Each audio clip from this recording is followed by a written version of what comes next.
ગજુભાઈ ડાયરોમાં આપનું હાર્દિક સ્વાગત. હસવું મફત છે હો. કે આમ તૂટિયા કેમ વાળવા, નાકોરા કેમ ઢળ્યા. હા, ગુજરાતીની એવી ટેવ, તાળું મારે ચાવી કાઢીને 3 વાર તાણે. આમ લાગી ગયું કે નહીં, કીધું આ તો ચાવી વાળું, વગર ચાવીને તમે બૂચ માર્યા છે, લાગી ગયા છે. મોદી સાહેબે ડોનાલ્ડ ટ્રમ્પને અહીં બોલાવ્યા હતા, તો એના વાઈફે ભેગા આવ્યા, દીકરીને જમાઈ આવ્યા. તો સાંજે અહીંયા દેશી ગામથી ભોજન રાખ્યું હતું, વાળું ટાણું, આપણે કહીએ ને વાળું ટાણું થઈ ગયું. બાજરાના રોટલાને, ભરેલ રીંગણાનું શાક ને, મરચાં, અથાણું, પાપડ ને, કઢી, ખીચડી, દૂધ ને. વિદેશવાળા અહીંયા આવે ને બધું આપણું ટેસ્ટ કરે. હા, મરચાંની બટકું ભરે, પછી ભલે યા ગોડ કરીને કાઢી નાખે. કારણ કે આપણું મરચું તો વિદેશવાળાને પેઠી ઉઠાડી. હા, કૂતરું કઈડતો તો મરચું બાંધી દેતા, દવા નહોતી. કોઈને કૂતરો કઈડે ને તો મરચું બાંધી દે. મરચાંની વેદના એટલી બધી વધી જતી, આપણે કૂતરાને ભૂલી જતા. અને સવારમાં ડોનાલ્ડ ટ્રમ્પ માટે વણેલા ગાંઠિયા આવ્યા. આપણા ગુજરાતીની તાસીર એવી છે કે વિદેશમાં ગુજરાતી જો 2 5 પડી જાય અને ગાંઠિયાનો ઘાણુઓ કાઢીને એને વરાર આપો એટલે એકવાર જવાબ આપે તમને. એ થાય નહીં.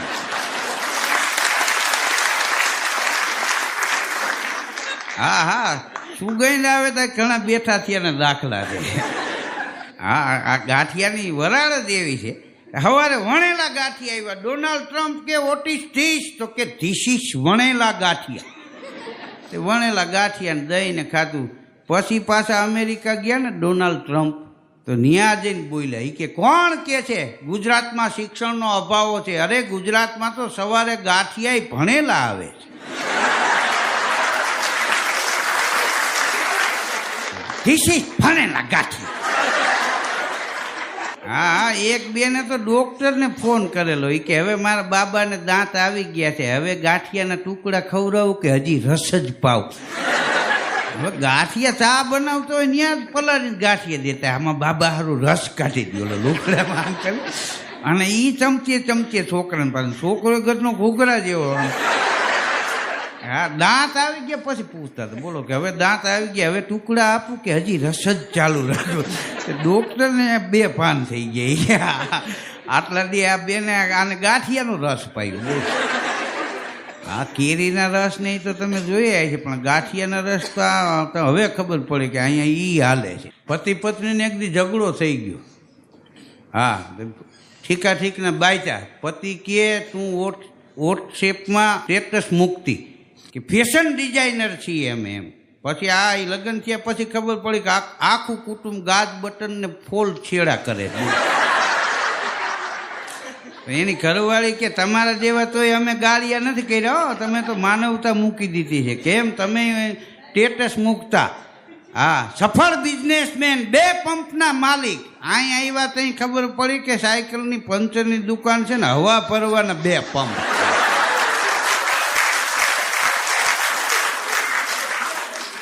હમણાં કોઈએ કાંતિભાઈને પૂછ્યું કેમ મોરા પડી ગયા? તો કે એક ભાઈને મેં 20 લાખ રૂપિયા આપ્યા હતા ને. તો કે હા. તો કે હવે એને કે પ્લાસ્ટિક સર્જરી કરાવી નાખી છે. હા, તો હું એને ઓળખતો નથી ને એ આવતો નથી. ભાઈ કે તમે કરાવી નાખો. હવે એ એના જેવો જ હોય ને એમ. હવે એ સર્જરી કરાવી નાખે તો ઓલો જડે. હા, એક ભાઈ એના છોકરાનું એડમિશન લેવા ગયા સ્કૂલે, તો સિક્યુરિટી વાળો બેઠો હતો ને, એને પૂછ્યું પટાવાળાને કે આ સ્કૂલ કેવી છે? અરે કે હારામાં હારી આ સ્કૂલ. કે ભાઈ હું આમાં જ ભણ્યો.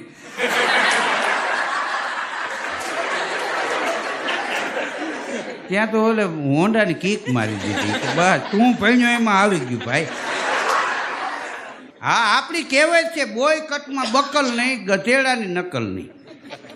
બોયકટમાં બકલ નહીં, ગધેડાની નકલ નહીં, ટોળાને અકલ નહીં. તમે જો ટોળું ભેગું થયું એમાં ડાયો માણે પાણાને ઘા કરવા માંડે, કારણ કે એની ડાય પે વિખાઈ જાય. ટોળામાં કોઈ દી અકલ ન હોય. એક બાપા નીકળ્યા છે, એક હોન્ડાવાળા અડી ગયો ને તો બાપા પડી ગયા. હોન્ડાવાળો નીકળી ગયો તો આ તો માણસો દોડીને આવી ગયા ને બાપાને ઉપાડી લીધા ને ફૂટપારી ઉપર મૂક્યા ને એક જણે 108 ફોન કર્યો. બોલો, ઝડપથી આવો કે અહીં એક્સિડન્ટ થઈ ગયું છે. હા, હજી વાતું કરતા હતા ને ત્યાં તો બાપાને કર વરે ને તે ઉપાથી રિક્ષા રોકીને રિક્ષામાં બે ગયા. અરે બાપા કે 108 આવે કે એમાં તું જાય છે, અમારે બીજાય કામ હોય. બાપા તો રિક્ષામાં બે નીકળી ગયા ને જ્યાં 108 વાળાનો ફોન આવ્યો એ કે હું પહોંચવા આવ્યો છું. પછી આને એમ થયું કે હવે આમાં બિહાર છું કોને. ગતનો એવો તૈયાર એ કે ભાઈ એ કે હવે ન આવતા. કેમ? એ કે બાપા તો વયા ગયા. તે ઓલાને એમ કે મરી ગયા છે કે એ તો દાણા પાણીની વાત છે ભાઈ. કારણ કે 108 પછી મરી ગયા હોય એને ન લઈ જાય, એને એ લાગ્યું ક્રેક થઈ ગયા હોય એને જ લઈ જાય. હા, એ કે દાણા પાણીની વાત છે. તે પાયલુવા તે પોષિયા તે જીવાડ્યા જે અંજળ દાણે આવ્યા અમે મળવા તુને મેં પરદેશી પંછી મુસાફિર આયે શેલાની રેવું તમારી નગરી મારા જબલગ હો દાના પાણી. ગિનારની વાત કરીને ત્યાંથી પાછું વાળી દીધું. બોલો. હા, એક ભાઈ તો હોન્ડા લઈને એક દી નીકળ્યો ને તે ટ્રક આરે પટકાણો ને તે એ ફંગોળાઈ ગયો અને હોન્ડા વ્હીલમાં આવી ગયું. ત્યાં તો ટોળું ભેગું થઈ ગયું. આવા ભારે વાહનને ગામમાં આવવાની કોને પરમિશન આપી છે? આગ ચાંપી દો આને. ઓલો કે ભાઈ રહેવા દો, પડ્યો કે આગનો તપ નહીં, આને હળગાવવા જ પડે. એ કાટલેટનું ટબલું એક જણો લઈ ખોટાડો હળગાયો ને એ ઓલો રાડો રાડી કે અટાણ સુધી મને મૂંઠમાં લાગ્યું તો હવે હું હાવ મરી ગયો. કેમ? એ કે એ હોન્ડામાં 8 લાખ રૂપિયા હતા મારા. ખટારા ભેગું હોન્ડાય હળગી ગયું. બોલો, એટલે સમજ્યા વિના સેવા ન કરાય. એક ભાઈનું એક્સિડન્ટ થયું ને ત્યાં તો માણસો ભેગા થઈ ગયા ને ટીંગા તોડીને કરીને ઉપાડ્યો. એટલે કે ભાઈ મારી ઘરવાળી એ બધું થઈ જાય અટાણે તમે તમારું જોવો. 108 બોલાવી લીધી ને ભેગા બેસી ગયા ને ભાઈ નહીં નાખ્યા 108માં. પણ મારી ઘરવાળી એ બધું થઈ જાય. અહીંયા સરકારી દવાખાને લેવા પાટાપિંડી કર્યા. મારી ઘરવાળી કે હવે નંબર લાવો હું ફોન કરું. અરે કે નંબરની ક્યાં છે? મારા હોન્ડાની વાહે બેઠી હતી ઉલડીને ખાડીમાં પડી ગઈ છે.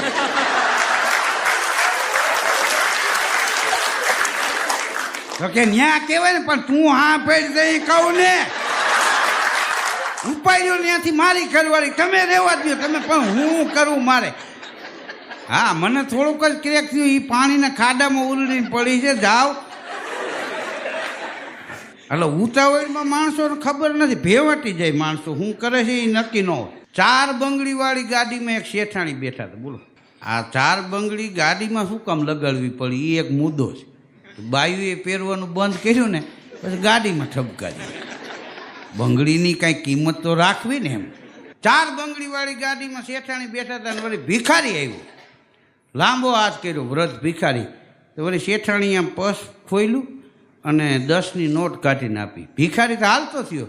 તો શેઠાણી બેઠા બેઠા કે એ દાદા કાંઈક આશીર્વાદ તો દેતા જાઓ. તો વ્રત ભિખારી પાછું વળીને કે બેન 4 બંગડીવાળી ગાડીમાં તો બેઠી છો, હજી હું ઘટે તારે? અને હું તો પ્લેનના આશીર્વાદ આપીશ. પાર્કિંગ થાય એવી જગ્યા છે તારા ઘીરે? હા, આશીર્વાદ માગવાના ન હોય, આશીર્વાદ મળી જાય. હા, તમે કદાચ પશુ પંખીની સેવા કરો ને તો એના મૂંગા આશીર્વાદ તમને લાગી જાય. હા, ઘણા કે આશીર્વાદ આપો, હું ચોકલેટ છે તને મુઠ્ઠી ભરીને દઈ દે. હા, અમુક માગવાની વસ્તુ નથી. બિન માગે મોતી મિલે, માગી મિલે નહીં ભીખ. કહે કબીર ધર્મદાસ કો તું તો 80 કરની શીખ. અમારો ભૂરો એક દી ટૂંકા પગરખા પહેરી નીકળો. બોલો, આપણો પ્રાચીન દુઓ છે. ટૂંકા પહેરે પગરખા દાબીને કાપે નખ કાપતા લોહી નીકળી જાય ત્યાં સુધી કહી નાખે. ટૂંકા પહેરે પગરખા દાબીને કાપે નખ, તાણીને બાંધે પાકડી. એ બધા વણ જોતા દખ. હા, એવી પાકડી બાંધે તો એ પાકડી મૂક્યા પછી કાન તો ઉભડા જ રહીએ સીધે.